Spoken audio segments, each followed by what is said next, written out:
श्रीमद् भागवत गीता दूसरा अध्याय। संजय ने कहा, हे धृतराष्ट्र। तब श्री कृष्ण व्याकुलचित अर्जुन से बोले, हे अर्जुन, अनर्थ के सेवन करने योग्य अपयश कारक मोह इस समय तुम्हारे मन में कहाँ से आया? तुम कायर मत बनो, ये शोभा नहीं देता। तुम हृदय की दुर्बलता को त्याग कर युद्ध के निमित्त खड़े हो जाओ। अर्जुन ने कहा, हे मधुसूदन, मैं रण में पूज्य भीष्म और द्रोणाचार्य के ऊपर बाण प्रहार कर कैसे युद्ध करूं? गुरुजनों को मारकर उनके रक्त से सने भोगों को कैसे भोगूंगा? हम नहीं जानते कि इस संग्राम में हम दोनों में से कौन जीतेगा। यदि हम जान भी लें तो भी जिनको मार करके हम जीवित रहना नहीं चाहते, वही धृतराष्ट्र के पुत्र हमारे सामने प्रस्तुत हैं। मैं आपसे पूछता हूँ, जिससे निश्चय करके मेरा भला हो, वह मुझे समझाकर कहिए, क्योंकि मैं आपका शिष्य हूँ। मुझे शिक्षा दीजिए। मुझे पृथ्वी का निष्कंटक राज्य मिल जाए और देवताओं का भी आधिपत्य मिल जाए, तो भी ऐसा कोई उपाय नहीं दिखता कि जो मेरी इंद्रियों के शोकों को दूर करे। हे गोविंद, मैं युद्ध नहीं करूँगा। ये कहकर अर्जुन चुप हो गया। संजय बोला, हे राजन, दोनों सेनाओं के मध्य में खिन्न होकर बैठे अर्जुन से श्री कृष्ण ने ये वचन कहे, हे अर्जुन, जिनके लिए शोक नहीं करना चाहिए तू उनके लिए शोक करता है, और पंडितों के से वचन तो कहता है, परंतु पंडित लोग ना मरों का शोक करते हैं ना जीवितों का। ये बात असंभव है कि मैं पहले ना था, तुम ना थे और ये राजा भी ना थे और इसके बाद नहीं रहेंगे। जैसे देहधारियों की इस देह की लड़कपन, जवानी, बुढ़ापा ये अवस्था होती है, तैसे ही मृत्यु के बाद दूसरी देह की होती है। इसलिए पंडित लोग मोक्ष को प्राप्त नहीं होते हैं। हे नरश्रेष्ठ, सुख दुख को समान मानने वाले जिस वीर पुरुष को ये प्राप्त पदार्थ क्लेश नहीं देते, वह मोक्ष पाने का अधिकारी है। असत वस्तुओं का तो अस्तित्व नहीं है और सम का अभाव नहीं है। इस प्रकार इन दोनों को ही तत्वज्ञानी पुरुषों ने देखा है। जिससे सारा संसार व्याप्त है, उसको अविनाशी जानो, क्योंकि इस नाश रहित आत्मा का विनाश करने में कोई समर्थ नहीं है। अतएव हे भारत, तुम युद्ध करो। जो पुरुष इस आत्मा को मारने वाला तथा जो मरने वाला मानते हैं, वह दोनों ही ज्ञानी नहीं है, क्योंकि ये आत्मा ना मरती है ना मारती है। आत्मा ना कभी जन्म लेती है और ना कभी मृत्यु को प्राप्त होती है। नष्ट होने पर भी वह नाश को प्राप्त नहीं होती। जो पुरुष इस आत्मा को नित्य, अविनाशी, निर्विकार और अजन्मा जानता है, वह किसको घात करावेगा और किसको मारेगा?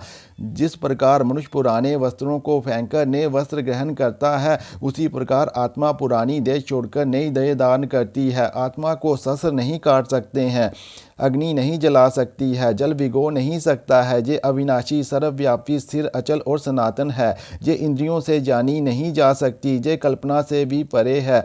इसलिए ऐसा जानते हुए तुम्हें शोक करना उचित नहीं। हे महाबाहो, यदि तुम इस आत्मा को नित्य जन्म लेने और नित्य मरने वाला मानते हो, तो भी तुमको शोक नहीं करना चाहिए, क्योंकि जो जन्मा है उसकी मृत्यु और जिसकी मृत्यु हुई है उसका जन्म लेना निश्चित है। अतएव जो बात अनिवार्य है उसके लिए सोच करना व्यर्थ है। जन्म लेने से पहले क्या था किसी को मालूम नहीं, फिर मरने के पीछे क्या होगा कोई नहीं जानता। ऐसी दशा में किस बात का सोच करना तुमको उचित है? इस कारण सब प्राणियों के विषय में तुमको सोच करना उचित नहीं है। अपने धर्म को भी सोचकर तुमको घबराना उचित नहीं है, क्योंकि क्षत्रियों को धर्म पूर्वक युद्ध से और कुछ भी भला करने वाला नहीं है। हे पार्थ, बिना इच्छा किए स्वर्ग का द्वार रूप ये युद्ध तुमको स्वतः प्राप्त हुआ है। यदि तुम अपने धर्म के अनुसार इस संग्राम को ना करोगे तो अपना धर्म और बड़ाई खो बैठोगे। सब लोग सदा तुम्हारी अपकीर्ति करेंगे और प्रतिष्ठा वाले पुरुषों के लिए अपयश का होना मृत्यु से भी बढ़कर है। ये महारथी समझेंगे कि अर्जुन डरकर संग्राम से हट गया और अब तक जो लोग तुम्हारा मान करते थे वह अपयश करने लगेंगे। शत्रु लोग तुम्हारे पराक्रम की निंदा करते हुए अनेक प्रकार के दुर्वचन कहें, इससे बढ़कर दुख तुमको और क्या होगा? यदि तुम युद्ध में नष्ट होगे तो स्वर्ग का सुख भोगोगे और जीतने पर पृथ्वी तल पर राज्य करोगे। इसलिए युद्ध के निमित्त दृढ़ प्रतिज्ञ होकर खड़े हो जाओ। सुख दुख, लाभ हानि, जय पराजय, इनको समान समझकर लड़ने के लिए तैयार हो। ऐसा करने से तुम पाप को प्राप्त नहीं होगे।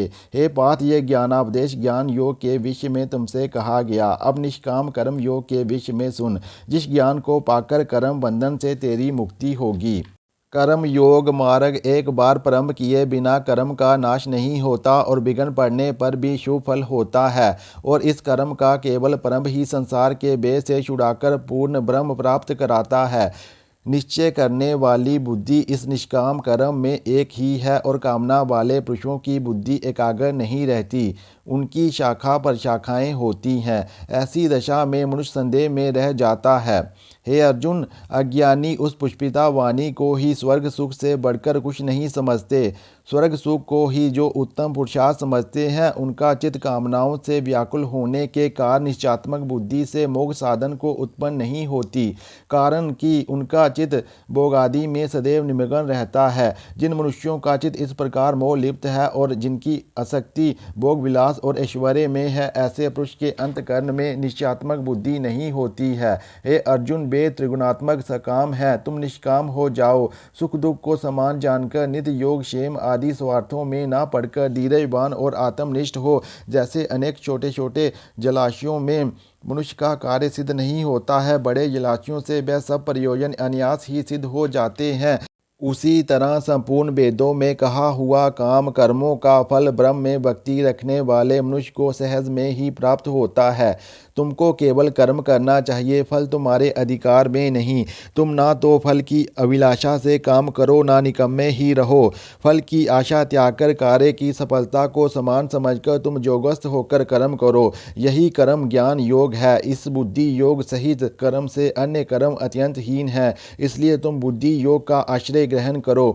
फल की इच्छा रखने वाले निकृष्ट होते हैं। निष्काम कर्म करने वाले पुरुष ईश्वर कृपा से इसी संसार में सुकृत तथा दुकृत इन दोनों का ही त्याग कर देता है। इसलिए तुम निष्काम कर्म में प्रवृत्त हो। कर्म फल को त्याग कर ही बुद्धि युक्त ज्ञानी पुरुष जन्म बंधन से हटकर मोक्ष को प्राप्त होता है।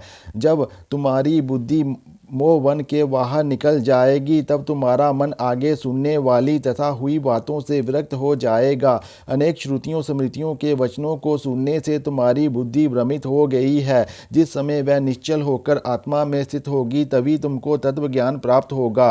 अर्जुन ने पूछा, हे केशव, आत्म स्वरूप में निश्चल बुद्धि वाला किसको कहा है? उसके लक्षण क्या हैं? श्री कृष्ण जी बोले, हे अर्जुन, जो महापुरुष मन की सब कामनाओं को त्याग देता है और अपने आप ही में प्रसन्न रहता है, उसको निश्चल बुद्धि कहते हैं। दुख में किसके मन को खेद नहीं होता और सुख में किसको आसक्ति नहीं होती, और प्रीति वे क्रोध जिसके जाते रहते हैं, वह महात्मा स्थिर बुद्धि वाला मुनि कहलाता है। जो शुभ पदार्थ प्राप्त होने से हर्ष नहीं करता, अशुभ से अप्रसन्न नहीं होता, उसी को स्थिर बुद्धि जानना चाहिए। और कछुआ जैसे अपने अंगों को सिकोड़ लेता है, उसी तरह जो मनुष्य अपनी इंद्रियों को विषयों से हटाता है, उसी की बुद्धि स्थिर जाननी चाहिए। निराहारी पुरुष के विषय घट जाते हैं, परंतु विषयों में उसकी चाह बनी रहती है। परब्रह्म का अनुभव होने पर चाह भी घट जाती है। हे अर्जुन, मोक्ष में प्रत्यक्ष करने वाले विद्वान व्यक्ति को भी प्रबल इंद्रियां बलात्कार से उसके मन को जीत लेती हैं। इसलिए सब इंद्रियों को विषयों से रोक मेरे विषय में तत्पर हो जावे। जिसने इंद्रियों को वश में कर लिया, उसी की बुद्धि निश्चल है। जो पुरुष विषयों के ध्यान में रहते हैं, उसकी प्राप्ति हो जाती है। प्राप्ति होने से कामना होती है, कामना के पूर्ण न होने से क्रोध की उत्पत्ति होती है, क्रोध से अविवेक होता है, अविवेक से सम्मन शक्ति नष्ट हो जाती है, सम्मन शक्ति के नाश होने से बुद्धि क्षय होती है। जिसकी बुद्धि का नाश हुआ, वह विनाश को प्राप्त होता है। जो पुरुष राग द्वेष से रहित हो अपने मन को वश में रखता है, वह शांति को प्राप्त होता है। शांति मिलने पर सब दुखों का नाश हो जाता है। प्रसन्नचित वाले की बुद्धि निश्चल नहीं होती। जो पुरुष योग युक्त नहीं है, उसकी निश्चल बुद्धि उत्पन्न नहीं होती। ईश्वर में भावना नहीं होती। भावना के ना होने से शांति प्राप्त नहीं होती। अशांत को सुख कहाँ से मिलेगा? जैसे वायु नाव को जल में खींच ले जाती है, उसी प्रकार इंद्रियां उस पुरुष की बुद्धि का नाश कर देती हैं, जिसका मन विषय सिद्धि से इंद्रियों के पीछे लग जाता है। इस कारण हे महाबाहो, जिसने इंद्रियों को विषयों से सर्वथा रोक रखा है, उसकी बुद्धि स्थिर है। जो सब प्राणियों की रात है, उसमें संयमी जागता रहता है, और प्राणी मात्र जिस समय जागते हैं, मुनिजनों की वह रात्रि है। जल से भरे समुद्र में और नदियों का जल भरने पर भी वह अपनी मर्यादा पर रहता है। उसी प्रकार जिस पुरुष के विषयों में इच्छा के न रहने पर भी सब विषय भोग प्रवेश करते हैं, उसी को शांति मिलती है। विषयों की इच्छा करने वाले को शांति नहीं मिलती। जो सब कामनाओं को छोड़कर तथा इच्छा रहित विचरता है और ममता अहंकार जिसमें नहीं है, वह शांति को प्राप्त होता है। हे पार्थ, ब्रह्म स्थिति यही है। ऐसी स्थिति मिल जाने पर प्राणी फिर मोह में नहीं फंसता और अंत समय में निर्वाण ब्रह्म को प्राप्त होता है। इत श्रीमद् भागवत गीता सुपनिषद्सु सुब्रह्म विद्या योग शास्त्रे श्री कृष्ण अर्जुन संवादे आत्म संयम योगो नामा द्वितीय अध्याय। श्रीमद् भागवत गीता दूसरे अध्याय का महात्म्य। श्री नारायण जी बोले, हे लक्ष्मी, दक्षिण देश में एक पूर्ण नाम का नगर था। वहाँ एक देव सुशर्मा धनवान रहता था। वह साधु सेवा करता था। जब संत सेवा करते बहुत दिन बीत गए, तब एक वाल नामक ब्रह्मचारी आया। उसकी सेवा बहुत करी और विनय करी, हे संत जी, मुझे कृपा कर श्री नारायण जी के पाने का ज्ञानापदेश करो, जिससे मेरे जीवन का कल्याण और मुक्ति होवे। तब ब्रह्मचारी ने कहा, मैं तुझे गीता जी के दूसरे अध्याय का पाठ सुनाता हूँ। उसके सुनने से तेरा कल्याण होगा। तू श्रवण कर। एक अयाली वन में बकरियां चराता था और वहाँ मैं भजन करता था। एक दिन रात को अयाली बकरियां लेकर घर को चला। मार्ग में एक सिंह बैठा था। एक बकरी सबसे आगे चली आती देखकर शेर भाग गया। तब अयाली ये आश्चर्य देखकर बड़ा चकित हुआ और मैं वहाँ आ खड़ा हुआ। उस चरवाहे ने मुझे कहा, मैंने ये बड़ा आश्चर्य देखा कि बकरी को देख शेर डर से भाग गया। तुम त्रिकालज्ञ हो, वह वृत्तांत मुझे कह सुनाओ। संत ने कहा, हे अयाली, मैं तुझे एक पिछली वार्ता सुनाता हूँ। ये बकरी पिछले जन्म में डायन थी। जब इसका पति मर गया तब ये बड़ी डायन हो गई। जिस सुंदर लड़के को देखे खा लेवे। और ये शेर पिछले जन्म में फंदक था।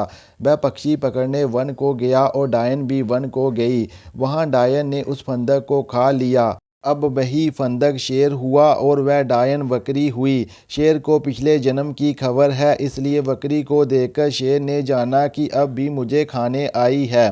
तब अयाली ने कहा, मैं पिछले जन्म में कौन था? तब संत ने कहा, तू पिछले जन्म में चंडाल था। अयाली ने कहा, हे ब्रह्मचारी जी, कोई ऐसा उपाय भी है जिससे हम तीनों ही इस अधम देह से छूटें? तब संत जी ने कहा, हम तुम तीनों का उद्धार करते हैं। ये कह संत जी ने गीता जी के अक्षर सुनाए। तब उसी समय आकाश से विमान आए। उन सबों को विमान पर चढ़ाकर वैकुंठ लोक को गए। सब अधम देह से छूटकर देव देह पाकर वैकुंठ को चले। तब श्री नारायण जी ने कहा, हे लक्ष्मी, जो मनुष्य श्री गीता जी के ज्ञान को पढ़े सुने, वह अवश्य मुक्ति को प्राप्त होता है।